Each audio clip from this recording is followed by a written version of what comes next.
ሰበር ዜና ኮሎኔሉ በመቶዎች የሚቆጠሩ ታጣቂዎችን አስከትለው ወደ ኤርትራ ኮበለሉ። ጠቅላይ ሚኒስትር አብይ ለጥብቅ ኢኮኖሚያዊ ስብሰባ ከሀገር በወጡበት ሰዓት ከኤርትራ ድንበር የተሰማው መረጃ አስደንጋጭ ሆኗል። ኢሳያስ አፈወርቂ ብልጽግና ላይ አዳዲስ ግንባር በመፍጠርም ተጠምደዋል። ወዲህ ደግሞ ከመሃል መቀሌ ጀሮን ጭው የሚያደርጉ ሁለት ጥብቅ ዜናዎች ወጥተዋል። መቀሌን በተኩስ አሸብሯት የሚል ጉድ ተሰምቷል። ጦሩን ወደ ወልቃይት እያንቀሳቀሰ ያለው ህወሓት በበኩሉ ጌታቸው ረዳን የአብይን ስም ለማንጻት አደገኛ አካሄድን መርጧል ሲል ከሷል።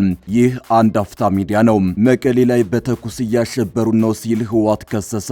የምክር ቤቱን የመጀመሪያ ጉባኤ ለማደናቀፍ ከውስጥም ከውጭም በተቀናጀ መንገድ ብዙ ሙከራዎች ተደርገውበታል ሲል ወንጅሏል። በሌላ በኩል ቡድኑ የጌታቸው ረዳን ሰሞንኛ ጽሑፍ በተመለከተ ለዲፕሎማቶች አነጋጋሪ ጽሑፍ በትኗል። በጽሑፉም ጌታቸው ረዳን የአብይን ስም ለማንጻት አደገኛ አካሄድ እየሄደ ነው ሲል ተችቷል። እናስደምጣቸዋለን። ኮሎኔሉ ከ200 በላይ ሰዎችን አስከትለው ወደ ኤርትራ ኮበለሉ። ኮሎኔሉ በሻዕቢያ ጥላ ስር የሚንቀሳቀሱ ጸረ ኢትዮጵያ ኃይሎችን መቀላቀላቸው ታውቋል። ከቅርብ ጊዜ ወዲህ ከክልሉ እየኮበለሉ ወደ ኤርትራ ታጣቂዎች የሚቀላቀሉ አካላት ቁጥር እየጨመረ ነው። ክስተቱ እጅግ አስደንጋጭና አነጋጋሪ ሆኗል። እንመለስበታለን። የመካከለኛው ምስራቅ ጦርነትን በተመለከተ አዳዲስ ክስተቶች እየተሰሙ ነው። ራሴን በመከላከል ላይ ነኝ ስትል የሰነበተችው ኤሚሬትስ አሁን ላይ በረቀቀ መንገድ ኢራን ላይ ጥቃት ስትፈጽም መቆየቷ ተነግሯል። እናስደምጣቸዋለን። ትራምፕ 4 ኪሎ ላይ ካራ መዘዙ። አሜሪካ አዲስ አበባው መንግስት ላይ ካቴናዋን እያጠበቀች ነው። ኢትዮጵያ ካርቱምን በድሮን እንደበደበች የሚል ክስ እየተሰማ ባለበት በዚህን ወቅት ጌዲዮን ጢሞቴዎስ ዋሽንግተን ገብተዋል። ስለ ኤርትራ አሰብ፣ ስለ ግድቡ እንዲሁም ስለ ሱዳኑ ጦርነት መክረዋል። ማስጠንቀቂያም አለው ተብሏል። በዝርዝር ታደምጡታላችሁ። አክብሮታዊ ሰላምታችን በያላችሁበት የዓለም ዳርቻ የረሳችሁ የተወደዳችሁ የአንድ አፍታ ሚዲያ ቤተሰቦች ከአንድ አፍታ ለአሁኑ መደመጥ አለባቸው ያልናቸውን ዜናዎች ወደ እናንተ የምናደርስበት ሰዓት ላይ ተገኝተናል። አብራችሁን ትቆዩ ዘንድ ግብዣችን ነው። በፓርኮች በተከበበችው በመሃል 4 ኪሎ በ65% ጠቅላላ ክፍያ የቤት ባለቤት የሆኑ ሜሪት ፕሮፐርቲስ ከባለ 1 እስከ ባለ 3 መኝታ አፓርትመንቶች ላይ የ35% ታላቅ ቅናሽ አድርጎ ባለ 1 መኝታ በ3.9 ሚሊዮን ብር አጠቃላይ ክፍያ፣ ባለ 2 መኝታ በ7.7 ሚሊዮን ብር አጠቃላይ ክፍያ፣ ባለ 3 መኝታ በ10.5 ሚሊዮን ብር አጠቃላይ ክፍያ አቀርቦሎታል። ልብ ይበሉ፣ የታላቅ ዕድል የሚቆየው ለ15 የተመረጡ ቤቶች ብቻ ነው። እንዲሁም ለንግድ ሱቅ ፈላጊዎች በሙሉ በመሃል መርካቶ ተክለ ሃይማኖት ከ440 ሺህ ብር ቅድመ ክፍያ ጀምሮ የንግድ ሱቆችን ከ11 እስከ 32 ካሬ በኔት ኤሪያ ብቻ በሽያጭ ላይ እንገኛለን። ታዲያ ይህ ዕድል ሳያመልጦት ከታች ባለው ስልክ ይደውለው። መቀሌ ላይ በተኩስ እያሸበሩ ነው ሲል ህወሓት ከሰሰ። የምክር ቤቱን የመጀመሪያ ጉባኤ ለማደናቀፍ ከውስጥም ከውጭም በተቀናጀ መንገድ ብዙ ሙከራዎች ተደርገውበታል ሲል ወንጅሏል። በሌላ በኩል ቡድኑ የጌታቸው ረዳን ሰሞንኛ ጽሑፍ በተመለከተ ለዲፕሎማቶች አነጋጋሪ ጽሑፍ በትኗል። በጽሑፉም ጌታቸው ረዳን የአብይን ስም ለማንጻት አደገኛ አካሄድ እየሄደ ነው ሲል ተችቷል። ህወሓት ከጦርነቱ በፊት የነበረው የትግራይ ክልል ምክር ቤት ከሚያዝያ 27 ጀምሮ ወደ ስራ መለሱ ከጦርነትና ከጦርነት ወሬዎች ጋር ምንም ግንኙነት የለውም ብሏል። ህወሓት ህዝቡ የመረጠውን መንግስት ወደ ስራ መመለስ በምንም መልኩ የጦርነት ምክንያት ይሆናል ብለን አናምንም ሲል ዛሬ ባስተላለፉ ሳምንታዊ መልእክቱ ላይ ገልጧል። የምክር ቤቱን የመጀመሪያ ጉባኤ ለማደናቀፍ ከውስጥም ከውጭም በተቀናጀ መንገድ ብዙ ሙከራዎች ተደርገውበታል ያለው ቡድኑ የትግራይን ህዝብና የምክር ቤቱን አባላት ለማስፈራራት መቀሌ ላይ ተኩስ እስከ መተኮስ ተደርሷል ብሏል። የምክር ቤቱ ወደ ስራ መመለስ የትግራይ ህዝብ የትግል ማዕከል እንዲኖረውና ትግራይ በመደበኛ የመንግስት መዋቅርና ቀጣይነት ባለው ቁጥጥርና ተጠያቂነት ባለው መንግስት እንድትመራ እንደሚያስችላትም ህወሓት ጠቅሷል። ይህ በእንዲህ እንዳለ ቡድኑ የጌታቸው ረዳን ሰሞነኛ ጽሑፍ በተመለከተ ለዲፕሎማቶች አነጋጋሪ ጽሑፍ በትኗል። በጽሑፉም ጌታቸው ረዳን የአብይን ስም ለማንጻት አደገኛ አካሄድ እየሄደ ነው ሲል ተችቷል። ህወሓት ለዲፕሎማቲክ ማህበረሰቡ በጻፈው ደብዳቤ የትግራይ ጊዜያዊ አስተዳደር የቀድሞ ፕሬዝዳንት አቶ ጌታቸው ረዳ በቅርቡ አፍሪካ ሪፖርት በተሰኘው መጽሔት ላይ ያሰፈረው ጽሑፍ ሞራል የጎደለውና ከእውነት ጋር የተጣላ ነው ሲል በጽኑ መኮንኑን ድምፀ ወያኔ ዘግቧል።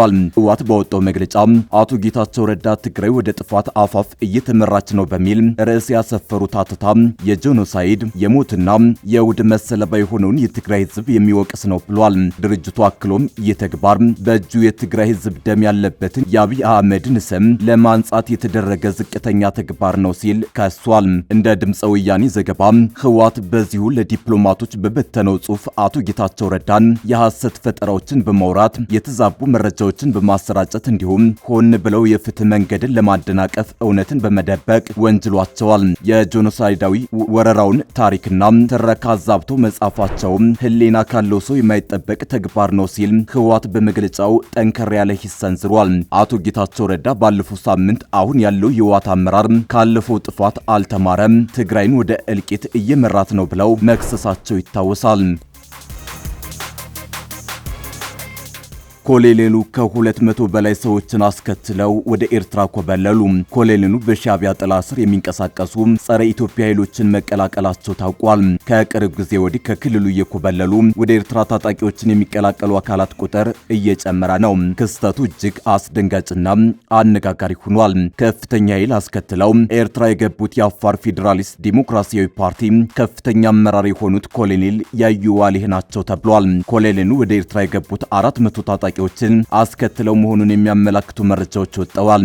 ኮሎኔል ያዩ ወደ አፋር የኮበለሉት በገዢው ብልጽግና ፓርቲ ላይ ያላቸውን ተቃውሞ ተከትሎ ከአፋር ክልል አመራሮች ጋር ከፍተኛ ሰጣ ገባ ውስጥ ከገቡ በኋላ ነው ተብሏል። በዚህም 400 የሚጠጉ ታጣቂዎችን በማስከተል ወደ ኤርትራ ኮብልለው ከዚህ ቀደም ከሸፈተው ታጣቂ ቡድን ጋር መቀላቀላቸው ተነግሯል። ከዚህ ቀደም የአፋር ብሔራዊ አንድነት አብዮታዊ ግንባር አጉጉሞ አመራር ታጣቂዎችን አስከትለው ኤርትራ መግባታቸው ይታወሳል። በአፋር ክልል በቢሮ ኃላፊነት ደረጃ ስልጣን የነበራቸው ፖለቲከኛ ኤርትራ ገብተው የአጉጉሞን ትጥቅ ትግል መምራት መጀመራቸውን ተከትሎ በየጊዜው ተቃዋሚዎች ወደዚያው እየገቡ መሆኑ ይነገራል። ከወደ አፋር ዛሬ በተሰማው መረጃ ደግሞ ሌላኛው ተቃዋሚ ኃይል ወደ ትጥቅ ትግል ለመግባት አጉጉሞን መቀላቀሉ ተገልጿል። ከ400 ገደማ ታጣቂዎችን አስከትለው ኤርትራ መግባታቸው የተነገረላቸው ኮሎኔል መቀመጫቸውን አፋር ክልል አድርገው ሰላማዊ ፖለቲካ ሲያራምዱ ነበር።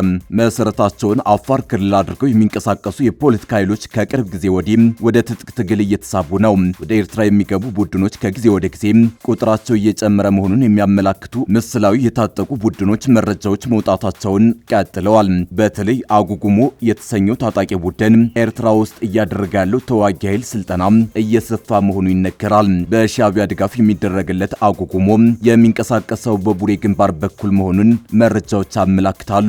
ከዚህ ቀደም መቀመጫቸውን በውጭና በሀገር ውስጥ አድርገው የሚንቀሳቀሱ የአፋር ታጣቂ ቡድኖች እንደነበሩ ይታወሳል። በተለይ በሀገር ውስጥ ሲንቀሳቀሱ የነበሩት ታጣቂ ኃይሎች እስከ 1 ዓመት ገደማ ድረስ በአፋርና ትግራይ አዋሳኝ አካባቢዎች ላይ በትጥቅ ትግል ላይ ቆይተዋል። ከ1 ዓመት ገደማ በፊት የተወሰኑ ከክልሉ መንግስት ጋር በስምምነት ትጥቅ ፈተው ወደ ሰላማዊ ፖለቲካ መስመር መመለሳቸው መገለጹ ይታወሳል። በአሁኑ ወቅት በአፋር ክልል የሚንቀሳቀስ ታጣቂ ኃይል መኖሩ ባይረጋገጥም ወደ ጎረቤት ሀገር ኤርትራ በተናጠል የሚኮበለሉት እየበዙ ነው።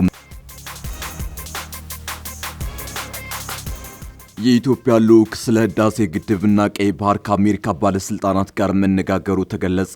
ወደ ዋሽንግተን ተጉዘው ከአሜሪካ ጋር የመከላከያ ትብብር የሁለትዮሽ መዋቅራዊ ምክክር ማዕቀፍ ስምምነት የተፈራረሙት የውጭ ጉዳይ ሚኒስትር ዶክተር ጌዲዮን ጢሞቴዎስ በአሜሪካ ቆይታቸው ስለ ህዳሴ ግድብና ቀይ ባህር መነጋገራቸው ተገልጿል። የአሜሪካ የውጭ ጉዳይ ሚኒስትር ማርክ ሮቢዮ ትናንት ሰኞ ከዶክተር ጌዲዮን ጋር በነበራቸው ውይይት በመላው አፍሪካ ቀንድ የሚታዩ ግጭቶችን ስለመፍታትና ስለማርገብ ተነጋግረዋል። የአሜሪካ የውጭ ጉዳይ መስሪያ ቤት የአረብና አፍሪካ ጉዳዮች ከፍተኛ አማካሪ በኤክስ ገጻቸው ባሰፈሩ ጽሑፍ በውጭ ጉዳይ ሚኒስትሩ ዶክተር ጌዲዮን ከተመራው የኢትዮጵያ ልዑክ ጋር ስለ ቀይ ባህር ማሪታይም ደህንነት ውይይት መደረጉን ገልጸዋል። የብሔራዊ መረጃና ደህንነት አገልግሎት ዋና ዳይሬክተር አምባሳደር ሬድዋን ሁሴንን ካካተተው የኢትዮጵያ ልዑክ ጋር ይህ ውጤታማና ሰፊ ርዕሰ ጉዳዮች ላይ ያተኮረው ንግግር የተደረገው አሜሪካና ኢትዮጵያ የምክክር ማዕቀፍ ስምምነት በፈጸሙበት ወቅት ነው። የተፈረመው የሁለትዮሽ መዋቅራዊ ምክክር ማዕቀፍ ስምምነት የአሜሪካና ኢትዮጵያን ግንኙነት ለማጠናከር ያለመ እንደሆነ የውጭ ጉዳይ ሚኒስቴር ትናንት ሰኞ ግንቦት 3 ቀን 2018 ዓ.ም ባወጣው መግለጫ አስታውቋል። የውጭ ጉዳይ ሚኒስትሩ ዶክተር ጌዲዮን ጢሞቴዎስ ኢትዮጵያን ሲወክሉ በአሜሪካ የውጭ ጉዳይ መስሪያ ቤት የፖለቲካ ጉዳዮች ምክትል ሚኒስትር አሊሰን ሁከር ዋሽንግተንን ወክለው ፊርማቸውን አኑረዋል። ሁለቱ ሀገራት በዚህ ስምምነት ሁለትዮሽ ቀጠናዊና ዓለም አቀፋዊ ጉዳዮች ላይ በጋራ ለመስራት መስማማታቸውን ውጭ ጉዳይ ሚኒስቴሩ ገልጿል። የሚኒስቴር መስሪያ ቤቱ መግለጫ እንደሚጠቁመው ስምምነቱ በሁለቱ ሀገራት መንግስታዊ መዋቅሮች መካከል ምክክር እንዲካሄድ የሚያስችል ነው። ምክክሩ በየዓመቱ አንዴ አዲስ አበባ፣ ሌላ ጊዜ ዋሽንግተን ውስጥ እንደሚካሄድ የገለጸው የውጭ ጉዳይ ሚኒስቴር የሁለቱ ሀገራት ከፍተኛ ባለስልጣናት ስብሰባውን በጋራ እንደሚመሩትም አስረድቷል። ምክክሩ ከሚደረግባቸው 3 ምሰሶች አንደኛው የመከላከያና ጸጥታ ትብብር ነው። ሁለቱ ሀገራት በዚህ ዙሪያ የሚያደርጉት ምክክር የጸጥታ ጉዳይ ትብብርን ማጠናከርና በጋራ የደህንነት ጉዳዮች ዙሪያ ተሳትፎን ማጠናከርን እንደሚመለከት ገልጿል። ቀጠናዊ ሰላምና መረጋጋትን በሚመለከተው የምክክሩ ክፍል ደግሞ የጋራ ጥቅምን እንዲሁም ቀጠናዊ ሰላምንና ደህንነትን የሚያስጠብቁ አካሄዶችን መፈተሽና በትብብር መስራትን እንደሚያካትት ተገልጿል። በአሜሪካና ኢትዮጵያ መካከል ያለውን ኢኮኖሚያዊና የንግድ ትስስር የበለጠ ማጠናከር እንዲሁም ኢንቨስትመንትንና ንግድን ማስፋትን የተመለከተ ምክክር የሚደረገው የኢኮኖሚ ብልጽግና ንግድና ኢንቨስትመንትን በሚይዘው ምሰሶ ነው ተብሏል። ከዶክተር ጌዲዮን ጋር የተገናኙት የአሜሪካ ውጭ ጉዳይ ሚኒስትር ማርክ ሮቢዮ ኢትዮጵያ በመላው ምስራቅ አፍሪካ የሚከሰቱ ግጭቶችን በመፍታትና ውጥረቶችን በማርገብ ረገድ ወሳኝ ሚና እንደምትጫወት በአጽንኦት ማንሳታቸውን መስሪያ ቤታቸው አስታውቋል። ሁለቱ የውጭ ጉዳይ ሚኒስትሮች በኢትዮጵያና አሜሪካ ስላላቸው የደህንነት አጋርነት እንዲሁም በሀገራቱ የሚገኙ የንግድ ዕድሎችን ለማሳደግ ስለተወሰዱ ጉልህ እርምጃዎች እንደተነጋገሩ ተገልጿል። አሜሪካ የውጭ ጉዳይ መስሪያ ቤት መግለጫ እንደሚያመለክተው ሚኒስትሩ ማርክ ሮቢዮ ትናንት ሰኞ ከጠቅላይ ሚኒስትር አብይ አህመድ ጋር በስልክ በተነጋገሩበት ወቅት ኢትዮጵያ ለቀጠናው ደህንነት ስላላት ሚና ተነስቷል። ጠቅላይ ሚኒስትር አብይ አህመድና ሮቢዮ ስለ ቀጠናዊ መረጋጋትና ጸረ ሽብር ትብብር እንዲሁም በአፍሪካ ቀንድ ለረጅም ጊዜ ደህንነት መሰረት ስለመገንባት ተነጋግረዋል። አሜሪካ ውጭ ጉዳይ ሚኒስቴር የአረብና አፍሪካ ጉዳዮች ከፍተኛ አማካሪ ማሳድ ቡሎስ በኤክስ ገጻቸው ያወጡት ጽሑፍ እንደሚያሳየው ዋሽንግተን ከተገኘው ከኢትዮጵያ ልዑክ ጋር የህዳሴ ግድብና ቀይ ባህርን በተመለከተ ውይይት ተደርጓል። አማካሪው ስለ ናይል ወንዝና ስለ ታላቁ የኢትዮጵያ ህዳሴ ግድብ ገንቢ ውይይቶች አድርገናል ብለዋል። ቀጠናዊ መረጋጋትን ስለማስፈን ባተኮረው ንግግራቸው ወቅት ደግሞ የቀይ ባህር ማሪታይም ደህንነት ጉዳይ ተነስቷል። የእርስ በርስ ጦርነት ውስጥ ባለችው ሱዳን ሰብአዊ ተኩስ አቁም ስምምነት ለማመቻቸትና ዘላቂ ሰላም እንዲሳካ የሚደረጉ ዓለም አቀፍ ጥረቶችን በተመለከተ ሁለቱ ሀገራት ተወያይተዋል። የመካከለኛው ምስራቅ ጦርነትን በተመለከተ አዳዲስ ክስተቶች እየተሰሙ የመጡ ሲሆን ራሴን በመከላከል ላይ ነኝ ስትል የሰነበተችው ኤሚሬትስ አሁን ላይ በረቀቀ መንገድ ኢራን ላይ ጥቃት ስትፈጽም መቆየቷ ተነገረ። የተባበሩት አረብ ኤሚሬትስ በኢራን ላይ የሚፈጸሙ ወታደራዊ ጥቃቶችን በሚስጥር ስታካሄድ ቆይታለች ሲል የዘገበው ወል ስትሪት ጆርናል ነው። ለጉዳዩ ቅርበት ያላቸውን ሰዎች እንዳነጋገረ የገለጸው የዜና ምንጩ ይህም ሁኔታ ኤሚሬትስ ከዩናይትድ ስቴትስና ከእስራኤል በመቀጠል በኢራን ላይ በሚካሄደው ወታደራዊ ዘመቻ በቀጥታ የተሳተፈች ሶስተኛው ሀገር ያደርጋታል ብሏል። ዘገባው ኤሚሬትስ በፋርስ ባህረ ሰላጤ በሚገኘው የላቫን ደሴት ነዳጅ ማጣሪያ ላይ በሚያዝያ ወር መጀመሪያ ላይ የአየር ጥቃትን እንደፈጸመች አረጋግጫለሁ ብሏል። ጥቃቱ የተፈጸመው የአሜሪካው ፕሬዝዳንት ዶናልድ ትራምፕ የተኩስ አቁም ስምምነት ባወጁበት ወቅት አካባቢ መሆኑንም አስታውሷል። ምንም እንኳን ኤሚሬትስ ጥቃቱን በይፋ ባታምንም የኢራን መንግስታዊ መገናኛ ብዙሃን በወቅቱ በላቫን የነዳጅ ተቋም ላይ የፈሪዎች ጥቃት መፈጸሙን ዘግበው ነበር። ኢራን ለዚህ ምላሽ በሚመስል መልኩ በኤሚሬትስና በኩዌት ላይ በርካታ ሚሳኤሎችንና ሰው አልባ አውሮፕላኖችን መተኮሷ ይታወሳል። ዘገባው የተባበሩት አረብ ኤሚሬትስ ይህን እርምጃ ለመውሰድ የተገደደችበትን ምክንያት ያስቀመጠው ኢራን በአቡዳቢ ሲቪል ተቋማትና የኢኮኖሚ መሰረተ ልማቶች ላይ ለፈጸመችው ተደጋጋሚ ጥቃት ምላሽ ለመስጠት መሆኑን ምንጮች ጠቁመውኛል ብሏል። አሜሪካ በተመሳሳይ የኤሚሬትስን ወታደራዊ ተሳትፎ በዝምታ እየደገፈችው ነው ብሏል። ይህ እርምጃ የቀጠናውን የኃይል ሚዛን የሚቀይርና በአቡዳቢና በቴህራን መካከል ያለውን ውጥረት ይበልጥ የሚያፋፍምና ትልቅ ውድመት ሊያስከትል የሚችል መሆኑ ተገልጿል። ዘገባው አክሎም ኤሚሬትስ ከወታደራዊ እርምጃው ጎን ለጎን በዱባይ የሚገኙ ከኢራን ጋር ግንኙነት ያላቸውን ተቋማት በመዝጋትና በቪዛ አሰጣጥ ላይ ገደብ በመጣል የኢኮኖሚ ጫና ለማሳደር እየሞከረች ነው ብሏል። ኤሚሬትስ ይህን ጥቃት በይፋ ብታደርገው አሁን ላይ ከደረሰባት ኢኮኖሚ ድቀት እጅጉን የበለጠ ልትጎዳ ትችል ነበር። ኤሚሬትስ ከመካከለኛው ምስራቅ እስከ ምስራቅ አፍሪካ በተለያዩ ጦርነቶች ውስጥ ተሳትፎ በማድረግ ስሟ ተደጋግሞ እየተነሳ ይገኛል።